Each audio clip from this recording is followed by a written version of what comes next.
Hello there.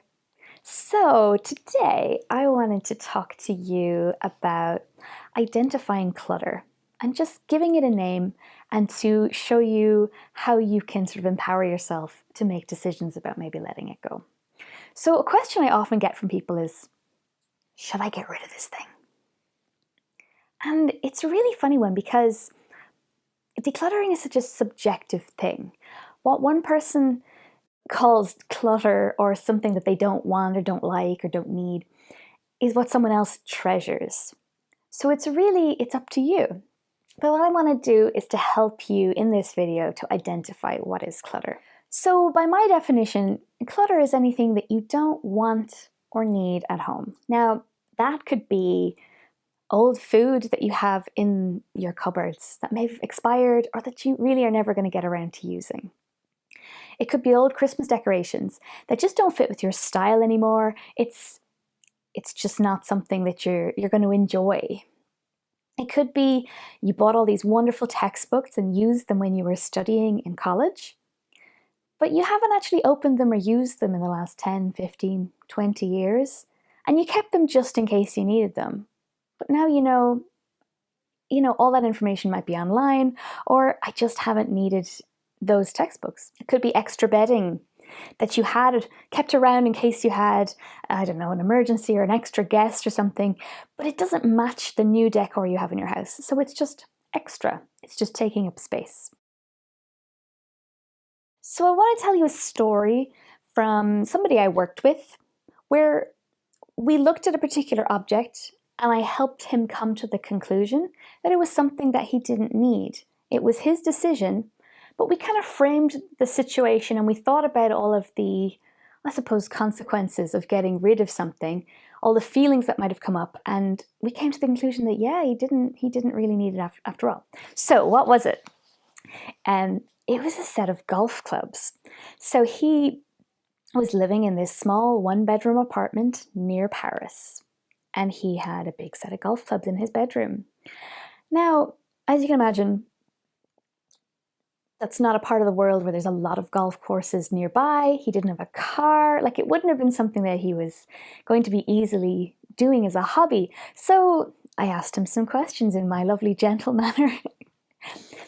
So I kind of said, so do you play golf? As an obvious one. He said, yes. Okay, when was the last time you played golf? I think about 5 years ago. Okay, 5 years ago. So he was living in Australia and he played golf all the time with his friends, and it was a really happy time in his life. Okay, you can see the emotional connection with his golf clubs. So we talked about, well, okay, so what if you were to give them away? Could you rent them? Could you borrow them? And he sort of was concerned about, they were very expensive. What if he couldn't rent them? But it was something for him to go away and to research and think about, like, could he actually replace them? But we kind of hadn't got to the bottom of it. It wasn't the full story. So, we talked about it a little bit more, and he said, do you know, my brother and my dad, they play golf in Morocco where they live, but they've never asked me to come with them. And so it kind of became apparent that these golf clubs had some sort of emotional significance to him, that it was something that was like a link between him and his family. So the final question that really made it clear was, are you going to go on a flight to Morocco and bring these golf clubs with you? And he said, you know what? No, I probably would just rent them or borrow them and it would be fine. So he decided to get rid of them. And he actually said, you know what? If I leave them out in the patio outside where my apartment complex is, someone will come along and take them. I'll just leave them there. And I went, oh, okay, that's your decision.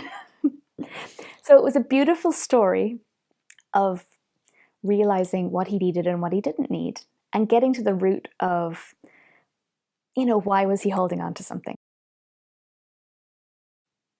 What I want to do is to offer you some questions to help you come to the conclusion about something you might be having a bit of difficulty with in terms of making a decision whether you should get rid of it or keep it. Because it's always those things that aren't a clear-cut yes or no that trip us up. When was the last time you used that thing? If you were to use it next week, so like If the opportunity arose, would you say, yeah, I'll use it? Or are you like, don't really want to? Would you use it? Is it something that could be useful or something that is useful? When you have like a cardboard box and you go, oh, that could be really handy someday. But you might end up with a cupboard full of cardboard boxes with no use because it could be rather than is useful. What would you do if you didn't have that item? Would you make do? Would you rent it? Would you borrow it? Could you use something else? So one example of this is I had this lovely kind of non-stick wok. Somehow had left it in the oven and turned the oven on. I melted the handle and it just was unusable. It had to go away. Now this was about 2 months ago. And I always thought, oh, I need to replace that. It's the most used thing in my kitchen. But what I've done is I've just used other pots, just used big pots instead, and I might replace it. But I realized like, wow, I could get by just fine without my big wok. So just think about like, what would you do if you didn't have it? And is there something that you could use instead of it that you already have? So if you've any questions, there's a few ways you could ask them. So you feel free to comment below this video, or you can email me at susie@gentledecluttering.com. I'd love to hear from you. So for now, I just wish you the best, and I hope that you can create a house that welcomes you home.